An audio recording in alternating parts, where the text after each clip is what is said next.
साहब, मेरे दादाजी की तबीयत बहुत खराब है, मुझे कुछ पैसे दे दो ताकि मैं अपने दादाजी के लिए दवाई लेके आ सकूं। देख सौरभ, तू पिछले कुछ महीनों से मुझसे एडवांस पैसे लेकर जा रहा है और तू आज भी पैसे लेने आ गया। मैं नहीं दूंगा तुझे कोई पैसे अब। साहब, इस बार दे दीजिए ना, अगली बार से मत देना। देख सौरभ, अभी मेरे पास 200 रुपए हैं और वो मैं तुझे दे देता हूँ, लेकिन याद रखियो अगले 2-3 महीने तक मैं तुझे कोई पैसे नहीं दूंगा, याद रखना। ये ले। साहब, आपका बहुत बहुत धन्यवाद। आपने जो मेरे को पैसे दिए हैं, इनसे मैं अपने दादाजी की दवाई ले आऊंगा। ठीक है साहब, अब मैं चलता हूँ, मुझे अपने दादाजी के लिए दवाई लेके आनी है। चल ठीक है, जा अब।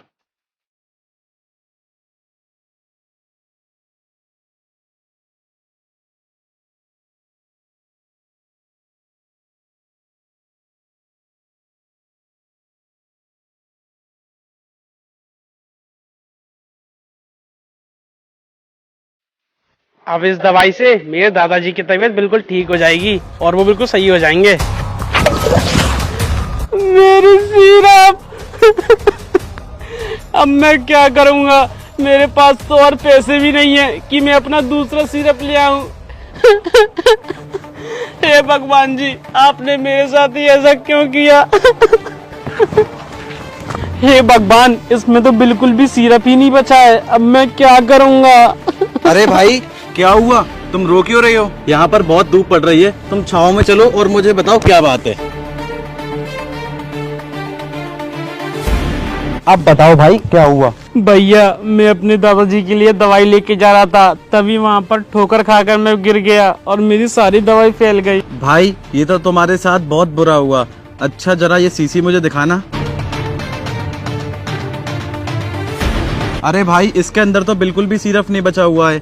अब तो तुम्हें मेडिकल से जाकर नया सिरप लेना पड़ेगा। भैया, मेरे पास जितने पैसे थे उतने का मैं ये सिरप ले आया, अब मेरे पास एक भी पैसा नहीं बचा है जिनका मैं दूसरा सिरप ले आऊं। क्या कहा भाई? तुम्हारे पास पैसे नहीं है? तो तुम चिंता क्यों करते हो? एक काम करो ना, अपने घर वापस चले जाओ, वहाँ से पैसे ले लेना, फिर मेडिकल से नई सिरप ले लेना। भैया जी, मेरे घर में कोई नहीं है, मैं और मेरे दादाजी रहते हैं और मेरे दादाजी की तबीयत बहुत खराब रहती है। अच्छा भाई, तो तुम मुझे ये बताओ, तुम्हारे घर में कमाता कौन है? भैया, मैं लोगों के घर जा जा के काम करता हूँ, उनकी घर की साफ सफाई करता हूँ और जो मुझे वहाँ से पैसे मिलते हैं उन पैसों से अपना और अपने दादाजी का पेट पालता हूँ। क्या कहा भाई? तुम लोगों के घर पे जा जाकर साफ सफाई करते हो? लेकिन भाई, अभी तो तुम्हारी उम्र स्कूल में पढ़ने की है। भैया जी, पढ़ने का मन तो मेरा भी करता है, लेकिन क्या करूँ, हमारे घर में कोई कमाने वाला नहीं है। और हाँ, अगर मैंने ये सिरप अपने दादाजी को टाइम पर नहीं पिलाई तो उनकी जान भी जा सकती है। भाई, तुम ऐसा मत बोलो। तुम जहाँ काम करते हो जिसके घर में, वहाँ जाओ और उनसे पैसे ले आओ। मैं जिसके घर में काम करने जाता हूँ ना, उन्होंने मुझे पैसा देने से मना कर दिया। लगता है भाई, इतनी कम उम्र में भी भगवान तुम्हारी परीक्षा ले रहा है। लेकिन भाई, तुम चिंता मत करो,